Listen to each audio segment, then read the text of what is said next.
Ladies and gentlemen, welcome back to Contractor Evolution, the podcast by Breakthrough Academy. My guest on the show today is Charlie Bethell, owner of Plus Construction. After years of endless callbacks, cash crunches, and frustration, Charlie overhauled both his marketing and production systems and optimized them in such a way that he can not only sell, but build over 500 projects a year. Now, this conversation focuses specifically on his digital marketing strategies, which provides 60% of the overall lead flow every year, and the massive changes that he's made to his sales to production handoff that have allowed Plus Construction to do the volume that they do. So without further ado, let's dive in with Charlie. You're watching Contractor Evolution, where we unpack the systems, tactics, and skills you need to take your fast-growing contracting business to the next level. You're here to learn what it takes to scale up, work less, and increase profitability. You've come to the right place. Stay tuned to learn what separates the new breed of contractor from the old school, and welcome to your ultimate guide on the business of contracting.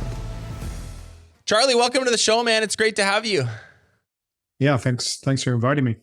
I'm excited to have this conversation because you have figured out how to basically sell and produce 500 jobs a year.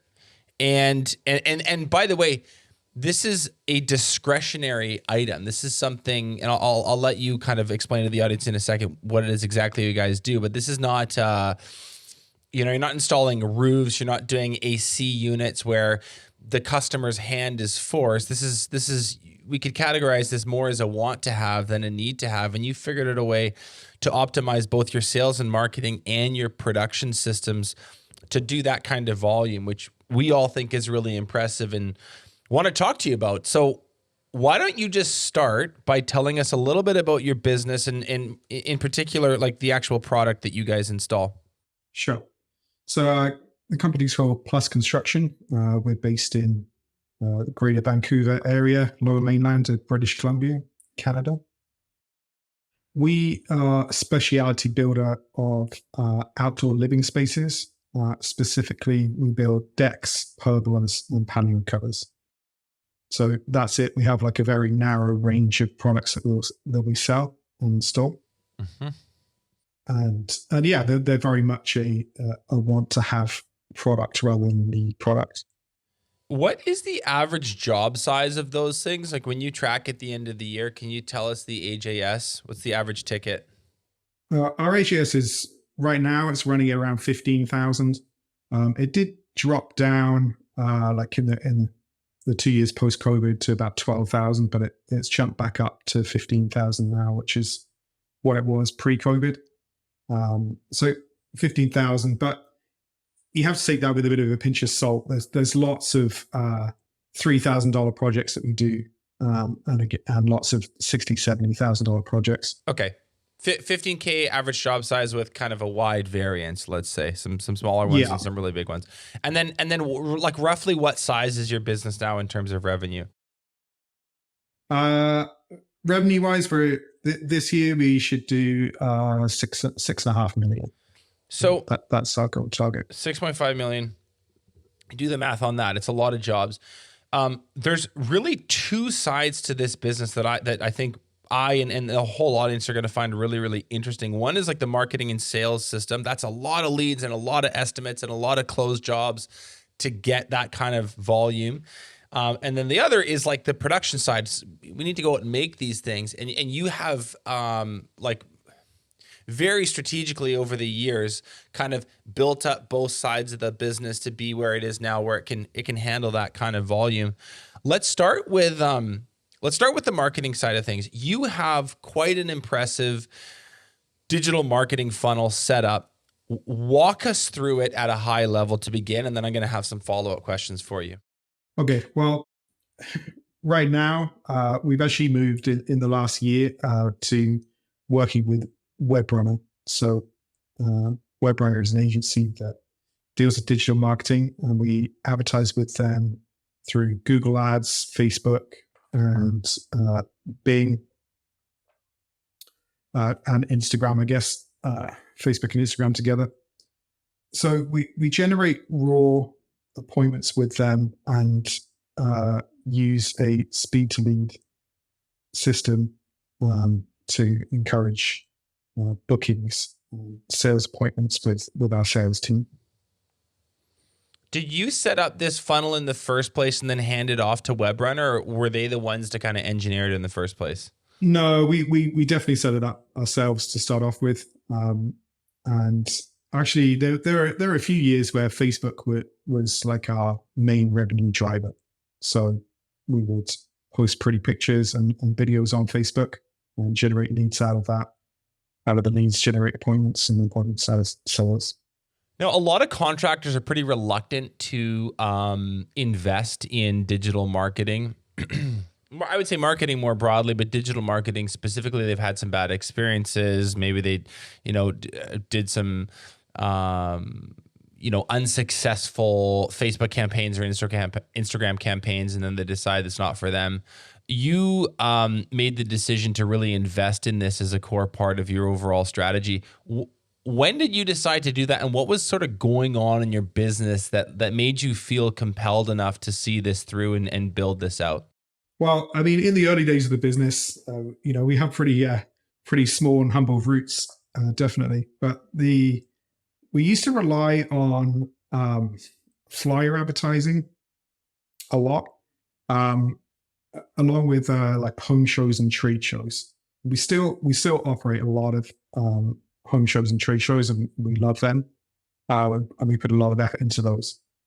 But what we're always finding is we would get lots of work and then run out of work, and then get lots of work and then run out of work while you're waiting for flyers to be mailed out, or while you're waiting for the next show to come in, and we weren't getting a consistent enough flow of leads and sales to warrant any kind of overhead. So that's when we decided really to focus on digital marketing and fill the gaps in, be able to turn it on and off and generate business that way. Were there any early lessons that you found in the way that you did targeting, the platforms that you used, the creatives that you made, the ads that you came up with that led to some early success for a lot of business owners, us included, Breakthrough Academy included, by the way? It was truly stumbling around a minefield for a number of years until we figured out the right recipe, the right concoction. Hey, this is our audience on Facebook. These are the types of things that people click on. This is a landing page that we should send them to. And we're still learning a lot, but it took us a little while. What was that early stage of setting up the campaign like for you? I think like the biggest lessons were learned more with it in the Google Ads space than Facebook. We did struggle with both, but with Google Ads in particular, it's very easy to burn all your money very quickly. So I remember we were first trying out the Google Ads, and I ran a campaign for a weekend. So I had $1,000 saved up, and I thought, right, we need to get some jobs, otherwise we're gonna start losing some people. Let's do a Google Ads campaign and get it set up. So I set up my main keyword, or my main keyword sets as deck builder, which sounds relevant. We build decks, and that shouldn't be a problem. Makes sense.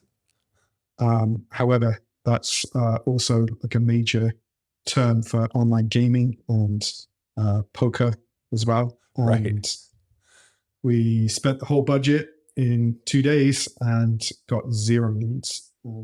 That was really tough. It was tough even working out what happened. If you don't know what you're doing, like it's hard to see what happened. And you have to be like really careful with that. So you had a bunch of leads come through your system who were interested in, I don't even know what that term, do you know what that term is in the context of video games? Well, not even leads. It's just they clicked, right? So they were clicking on, they were looking to build their deck on their online game, and they were clicking on a deck builder and then thinking, oh, that's not right. And just closing and moving on. What have you guys figured out works? So, I mean, obviously that's a question of like, you got the wrong keyword or not specific enough. What have you guys learned about like the creative, the graphic, the ad? Like what do people in your market click on? What have you moved towards, and what have you moved away from in terms of copy, in terms of creative? Sure. I mean, I think one of the reasons why we had good success on Facebook and Instagram was because our product is very visual.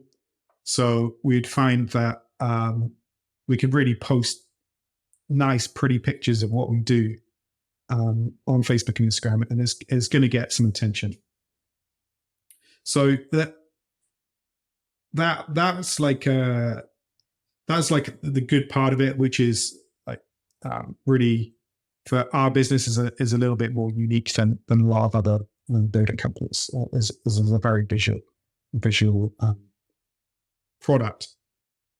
I think more recently we really need to work on, and everyone needs to work on video a lot more, and make sure that like video, like high quality video on ads seems to be getting more attention than straight images, photographs these days. Yeah. Images, yeah, that's right. So we're definitely moving in that direction as well, and yeah, we want to continue having successful campaigns. On these, what are basically Google Ads campaigns, people click on it. What does it push them to? Is this just a well-designed landing page featuring a bunch of your work? Well, yeah, but actually, this is actually what I was trying to get. What I'm trying to get to with doing all of this marketing is the one unique thing that we did was to really try and get the customer to book a sales appointment at online or at the point of interaction. So as soon as we have their details, we're asking them to book an appointment, and we're asking them to do it at their convenience at a time that works well for them, and we're trying to accommodate that. With Facebook in particular, Facebook is really good at mining data from their consumers. So they have like autofill forms, for example. So if you run a lead generation campaign with Facebook, it's very easy to get 100 customers' names and addresses and phone numbers, but getting hold of them afterwards is really, really tricky, and lots of people complain about that. It's not that there's no interest in the product. There is, but getting them on the phone from a number they don't know and don't trust, and at the right time of day, and all of these things added up just means that you get such a low rate of return if you're just generating lists of leads. So we really found success with using that, using an online booking tool. So as soon as we have their information, we're then asking them, hey, when's a good time for us to come? Mm. So you, through trial and error, figured out that the right action that you want the potential customer to take is to book an appointment that fits their schedule basically right away. Like you're not pushing them to call into a phone number. You're not pushing them to just submit some information so that you can call them. The desired outcome for your guys' business is for them to basically self-schedule themselves into your guys' calendar, correct? Yeah, 100% correct. And go ahead. Yeah, we found the biggest success with that. So yeah, we used to go for phone calls. We used to advertise specifically with the phone number, give us a call now, and do Google ad campaigns, with phone numbers. But we found we get much better results from people setting up an appointment. Okay. Now, one of the things on this journey of sort of figuring this out, we talked offline, you had mentioned that one part of the secret sauce here is to actually you made an intentional decision to not qualify people as closely. So by that, I mean, many businesses, especially in the home service space, mid-average job size space, would be taught to qualify very closely. Do you have a budget? Do you have a time frame? What color do you want? Are you getting other quotes? Have you been thinking about this a while? There's all these qualifying questions that we, the business, make the prospect, make the lead answer to ensure that we're essentially not wasting our time. And that's not necessarily a bad idea, but you guys have chosen not to do that. And I wonder if you can explain why. Well, There's a few reasons. Firstly, we try to have a range of products that will fit most people's budgets and most people's homes. So we have a $3,000 product that is going to look good on really any home. We also have a $60,000 product which is going to look great on a mansion. It doesn't matter how nice the house is; it's still going to look great. So we have like a whole range of products available for the customer. So really, as long as they own a home and they are they're not children, really, we want to see them. And my way of thinking is that if you can get a highly motivated, skilled, and knowledgeable salesperson into someone's house that is interested in a product, then you have a good chance of getting a deal and moving forward and doing business together. But is part of it not the fact that when you're doing digital marketing online, there's a much lower level of trust, and so if you start peppering these people with 80 questions about what's your timeline and what's your budget, they're not going to complete the form fill, and you're never going to get that lead. Correct? Like that. That's the other side of it too. 100%. And actually, like we go almost the other way, where we don't even like to send reminders out to customers of their upcoming appointment. How come? Because we don't want them to cancel. If you make it easy for them to cancel, they will. Right. So it's really common for like a customer on a Thursday afternoon or a Friday afternoon to book an appointment online and say, "Oh yeah, I'll see them next week." And then Monday comes around, they've had the whole weekend, and then Monday they're busy and they get a reminder text saying, "Hey, just so you know, we're coming to see you at 6 p.m. And they text back saying, "Yeah, I actually can't do it today." And then good luck getting hold of them again. It happens all the time. And have you tested that, or is that just like an anecdotal? Is that just like your sense of it? Like, is that something you? I mean, we're testing it right now. We're testing it by removing all of the reminders. But what we're looking at is no-shows on appointments, and there's around 1 in 30 no-shows right now. That's so it. It's pretty rare. Yeah, 1 in 30. 1 in 30. Now there is a bit of outside influence with that because quite often, like our sales reps will call the customer and make sure they're home and make sure they're all organized for their upcoming appointment with them. But the idea is to just remove any easy cancellation opportunities that they have. So how often before how many hours before the appointment are they making that phone call? Is it like a manual phone call? The sales rep actually just gives them a buzz an hour before they drive out or something? That's right. It is normally when they're on their way and they finish their last appointment. And quite often they don't. They just show up. That's really interesting. And it's sort of counterintuitive. Most digital marketing people would say you want to send a bunch of reminders to increase the show up rate, but you're saying you're just giving people easy outs, because on most of these automated texts, and you would, if you're, you go to your dentist, you're going to get a reminder and it says, "Oh, do you need to reschedule?" And you can literally click the button and reschedule. You want to remove the opportunities to do that. And Sure. your sense of it is that works better for you guys. That's correct. What percentage of your overall revenue, your overall sales comes from this lead source, this online, this digital marketing lead source versus others? Right now, it's about 60%. So a significant amount. It's not all of it.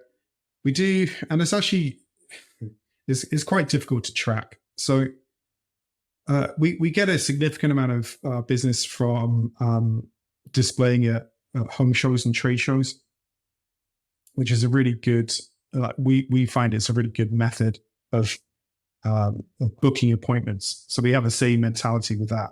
We go in there, we're not there to give out business cards or leaflets or phone numbers. We're there to book appointments. So our sales team are going in there, talk to the customer, right, when can I come to your home and give you a proper quote.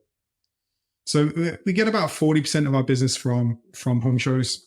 But there is definitely like a mix and a gray area between, because we a lot of people will find us at home shows and then they will Google us later and then they'll be caught up in in the digital side of the marketing. And that we know that happens quite a lot. Charlie, can I ask you, you guys do 60% of your revenue through this. You only have a no-show rate of about 1 in 30, which seems like too good to be true. Do you guys, how do you sell the value of the estimate of the salesperson coming over to their house? Because look, I think most homeowners know that like free estimate is just a term for some dude is going to come to my house and give me a sales pitch, and I'm going to awkwardly say no, or let me think about it, or I'm going to cave and I'm going to buy something.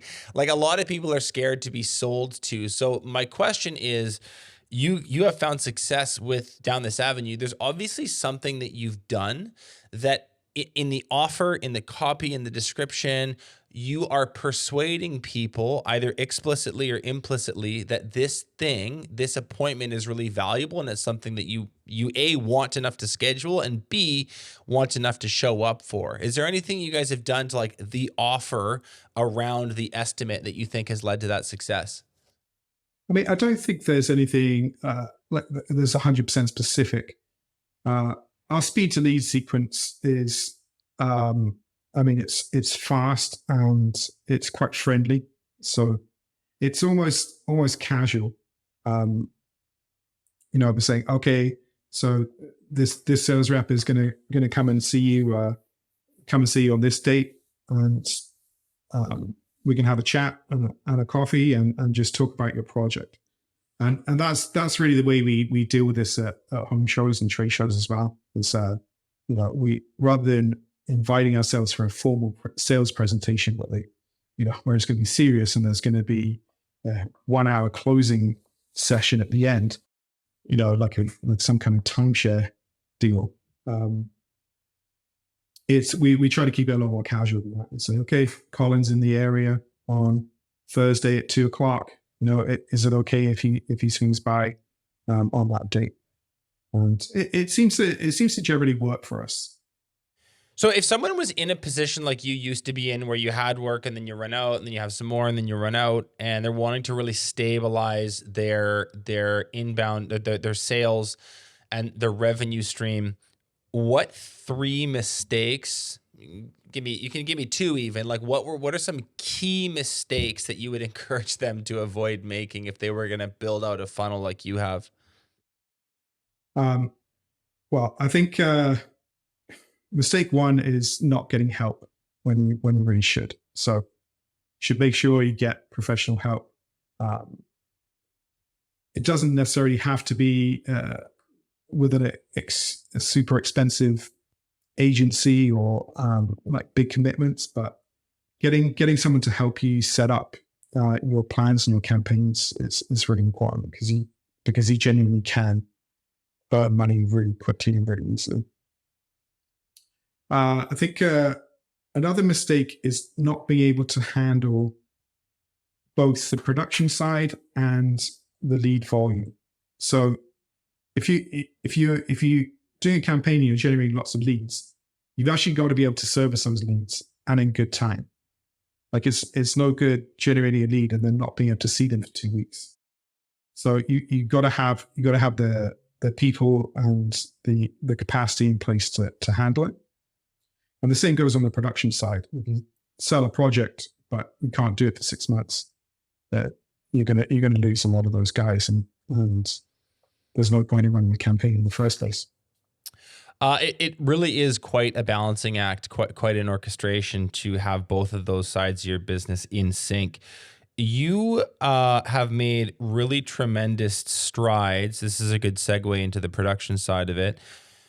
Made really big strides on what we would call your sales to production handoff. Before we talk about what you were going through and what you fixed and how it is now, can you maybe give some thoughts on why, in general, contractors really seem to struggle with this sales to production handoff in their business? Well, I think if we look at it from the sales side first, especially in direct sales, which is what we do, what a lot of companies do is direct selling. there's a lot of imagination and a lot of emotion going on, and it's all sunshine and rainbows. And we're thinking about how much more beautiful we're going to make your house or your backyard, and how great it's going to be, and how you're going to enjoy it with your family in the summertime. And it's all great. And there's a big difference between that and the reality of building and construction, right? It's noisy, it's smelly, and it goes on for a long time, and it's not particularly comfortable for anyone involved. So there's a disconnect between those two things. And going straight from the sales presentation into production is really rough on the customers. There's also, with so much imagination going on, especially the customers, is contractors don't necessarily know what's in their head. And that's a problem. Because if the end project doesn't become what they were imagining, then they're not going to be happy.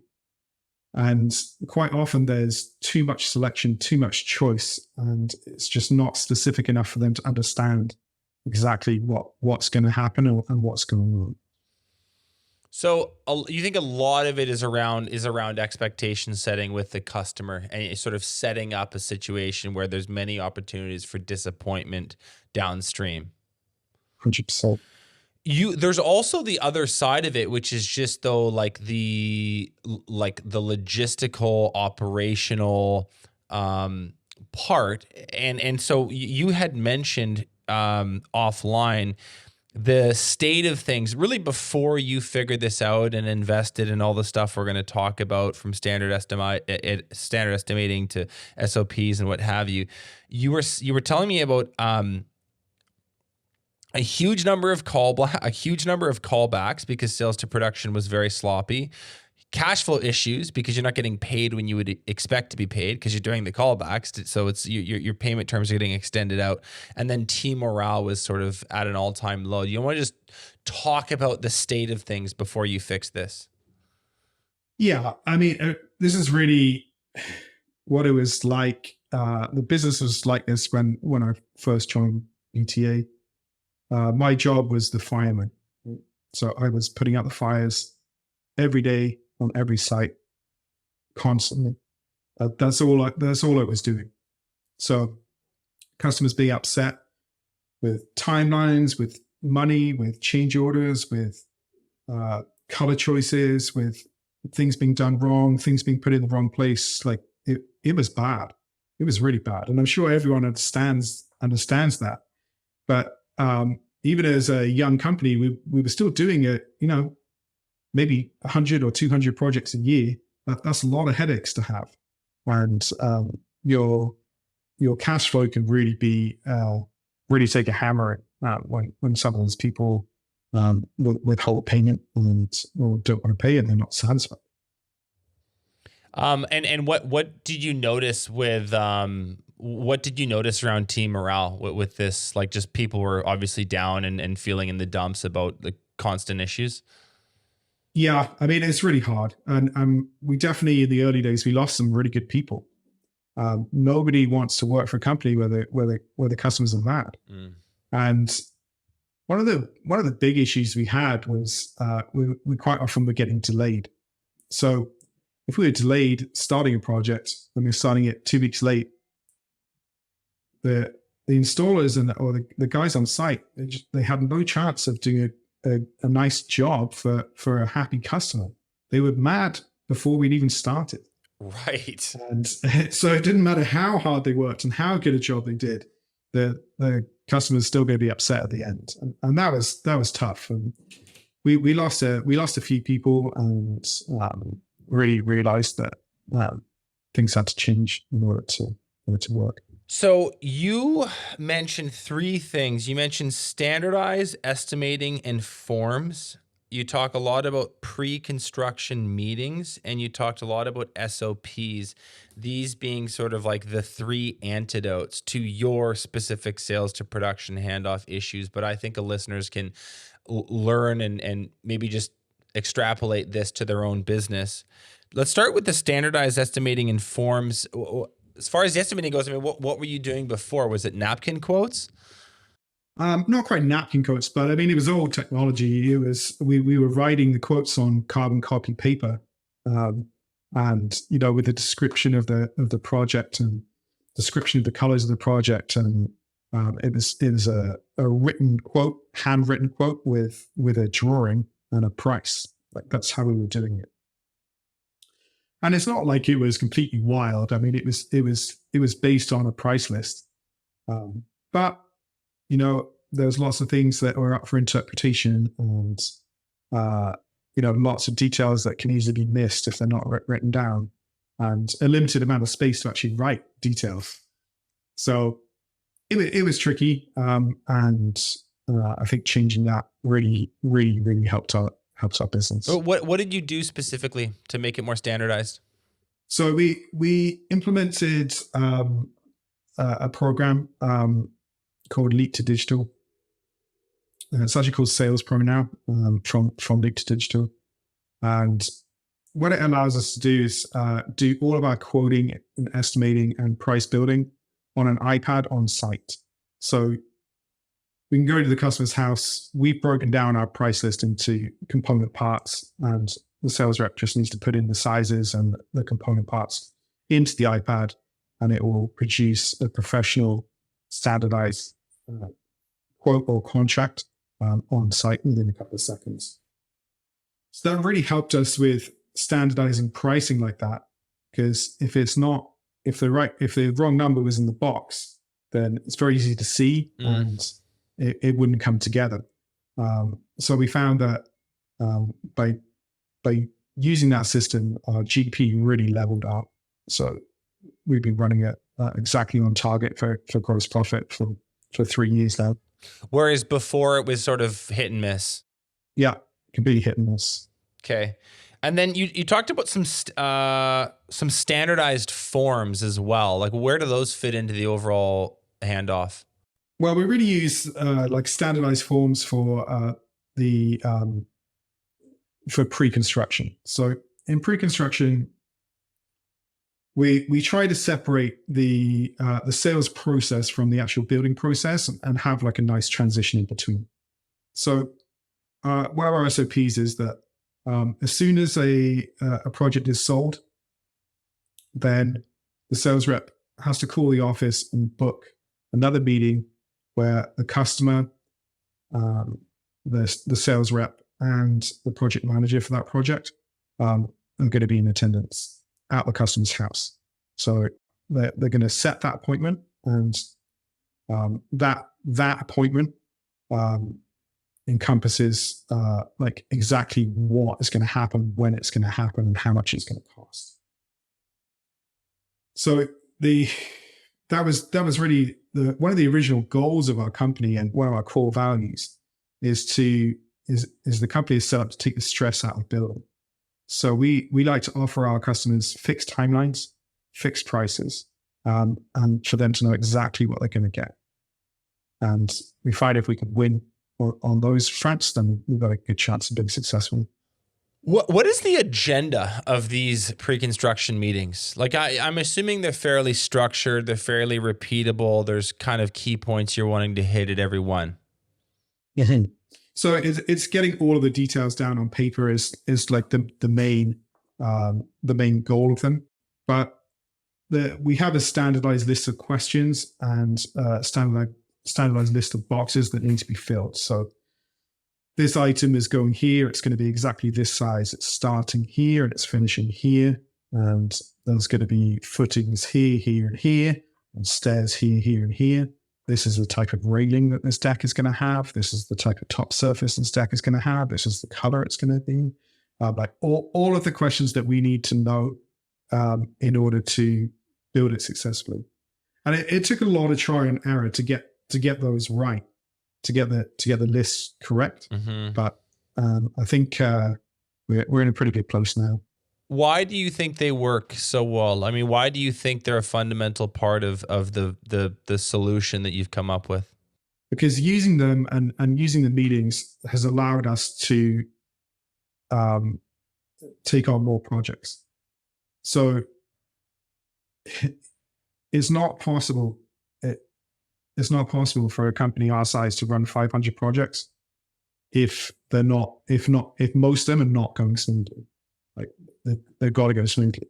And we found that using them and using the system and procedure, that's really allowed us to just continue taking on more projects and keep everything rolling, keep everything flowing, and moving forward. But why do they like? I guess what I'm curious about is it fundamentally about like an expectation setting thing with the customer? Like when you talk about making things go more smoothly, the reason things don't go smoothly 99 times out of 100 is the customer's not happy with what's happening. There's sometimes supply chain issues, weather can delay us, whatever, but most of the time it's an expectation not being met. So is the fundamental purpose of these pre-construction meetings to sort of hammer over the head explicitly with words and in writing to the customer, hey, this is exactly what your project is going to look like when we're finished?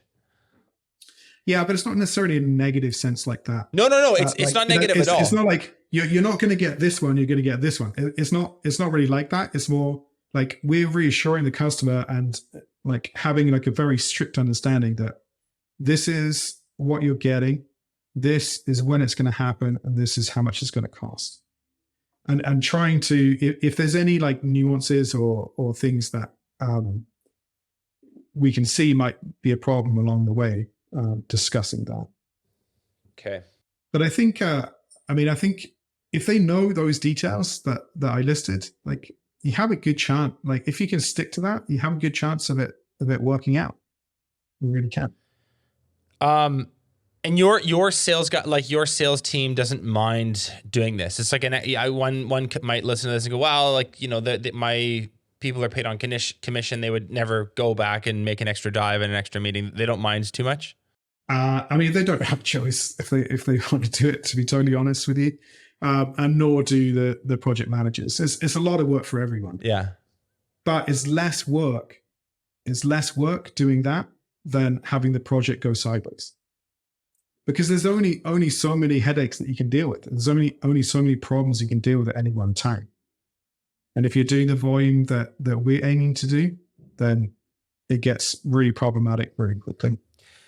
The third thing that you invested in were really good quality SOPs for sales, for office, and then for sort of like the production methods on site. Can you talk a little bit about that? I mean, I think like for us, like doing lots of projects, lots of smaller projects like this, I think it's really essential to have everything standardized, so that everyone knows where we're at in the process and allows everyone to succeed. We also, on the production side, the company is very geared towards doing as much pre-preparation work as possible before starting the project. So with our Pergola units, for example, they're 100% prepared and constructed in our workshop. They're sanded, they're stained, they're cut to size. Everything is made into a kit, and then we ship a kit to build it. So in order to do that, we need to have like quite strict and quite standard like product offerings and ways of communicating that. That was another big move that you made as well. Going like, was it not the case that historically you would go and do all that stuff on site? You would sort of have a little factory or a little shop on site where you're doing the cuts. You're attaching everything together. You have a mini factory in the field, and that was not working. And you've brought that sort of into your shop where you guys are located there. That's right. Yeah. I mean, we some of our early projects, we were staining lumber and sanding lumber in customers' backyards and in December in Vancouver, which is very wet and cold and not much fun. Let me tell you, it doesn't really produce a very nice product at the end. So it was definitely a conscious decision, actually quite early on, to move a lot of the production inside And we took it to another level a couple of years ago. We have a decent sized facility, and we produce a lot of lumber, a lot of pieces in here. Can you make an estimate at sort of how much production capacity that has freed up, or how much more efficient that made you? Yeah, at least 5 times. I would say closer to 10 times, especially for particular products. So we used to be like one carpenter and a helper would be able to produce a pergola in a week. So it would take them a week to go there, get the wood together, build it, sand it, stain it, do whatever they wanted to do with it, and then get out of there. And now one crew can do between 3 and 5 in a week, depending on the size. So, we can definitely do more volume on site quicker, and that's been really, really useful for us. When and how did it become very obvious to you to do that? Because that is a bit of a jump, right? You would have had to, buy or lease some space. So you're now carrying some more overhead. There's some risk in doing this. It's not necessarily a proven idea. Was it a book you read? Was it somebody told you needed to do this? Did you just come to it through your own thinking and logic? Like, how did you make that move from, these fairly inefficient, but it's a known quantity of, carpenters on site building stuff very, very manually to a little bit more of a factory floor? I mean, I think a lot of it honestly was spawned from the discontent of carpenters being forced to sand and stain wood on site. Yeah, and be out in the cold for extended periods, and they didn't want to do that work, and in my opinion, was not a good use of their time either. And I'm interested personally in flat pack furniture like IKEA and systems like that. I think they're genius. They take a lot of design and a lot of planning, but they really work. You can produce some really good stuff at low cost if you do it correctly. And that was definitely a goal for us to do that, and to stop using such expensive labor to do such menial tasks was a key factor. Yeah, right. You were telling me, I'm tired of paying carpenters to stain pergolas. They're really expensive, right, and they're pretty at staining 100%. Pergolas. This is dumb. Yeah, there's painting crews out there that are way better, way faster, and do a much better job. Yeah. How long did all this take to institute? Like, when you're thinking of the implementation process, none of this stuff happens overnight. It takes some commitment and some discipline and some fortitude over time. How long did it take you to figure out the standardized estimating, the pre-construction meetings, and the SOPs? So it took about 2 years in total to really get that going in the right direction. I think that the pre-construction meetings were really the key to the success of our business. I took that from BTA, from our teachings at BTA and from interactions with my coach, and kind of ran with it, that we needed to sort that problem out. And that was the key to having a chance at having a successful business. If we hadn't made those changes with estimating and pre-construction, we would still be doing the same thing. We would still genuinely be thinking we're doing a good job with low revenues, even lower GP, and very low net profit, if any. I really believe that. It's a pretty impressive turnaround, Charlie. On the note of morale, one of the things that I hear you do is you've got a whole bunch of plaques. You've got Google review plaques on the walls at the shop. You want to talk a bit about that? Sure. Yeah, it's a really nice program that we run to encourage our team to be involved in doing a really good job for customers, and going just that little extra, for them, and doing little extra things that make all the difference to a customer. So whenever we get a nice review, whether it be on Google or Facebook or any of the online platforms, we take a photo of the project. We frame it, and we print out the review itself and put it up on the wall. in our staff room and in our offices.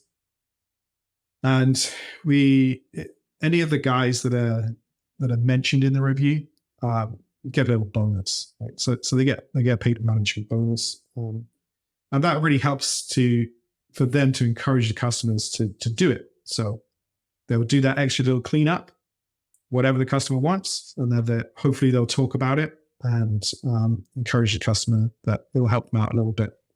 So it's a nice way. We try to sell it to the customers as like a nice way to tip the team. So, hey, Mr. Customer, really glad you're happy. Would you mind giving us a quick Google review? Installer A and installer B were working on your project. Would you mind just mentioning them, because then they get a little bonus and it's really nice for them, or they can go and move on to the next one. And that's quite powerful with actually getting the reviews in the first place. Which part is powerful in helping get the reviews? Like asking them, and particularly asking them to help the staff, the crews. Mm-hmm. Yeah, rather than the company. Mm-hmm. Mm-hmm. That's a really good idea. I think customers are more likely to help the team that help them than they are the whole company, especially if they see it as a 100% corporation or something. 100%. Yeah. No, they care about the workers that were on the site. So listen, through this whole journey and doing all this, one of the things that impresses us a ton with Plus Construction is you were able to hit your BHAG 2 years early. And it doesn't really even necessarily matter what it was and what was achieved, but the idea of like setting a big, hairy, audacious goal 5 years out and then eclipsing that 3 years ahead of schedule is really impressive. I'm wondering if there's anything that you have learned from that journey that you can share with our listeners. I think setting targets and goals is one of the most important things you can ever do in your life. I'm a big fan of Zig Ziglar. He's my favorite author. I come from a sales background as well, so I really enjoy what he talks about.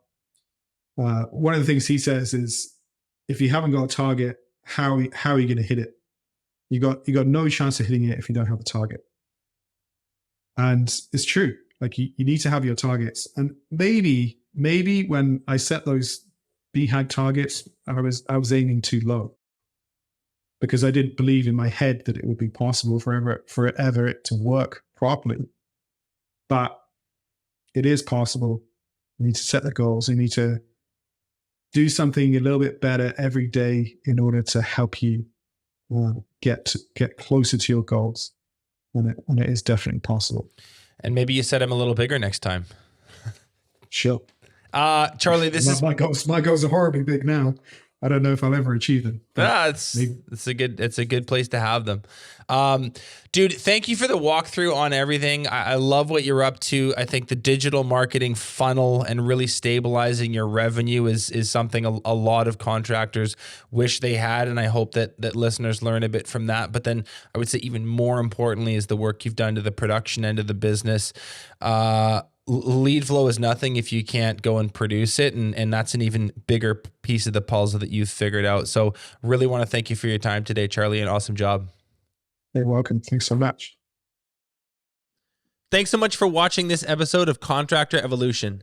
If you've already subscribed to our channel, consider sharing this episode with another contractor who you think needs to hear it.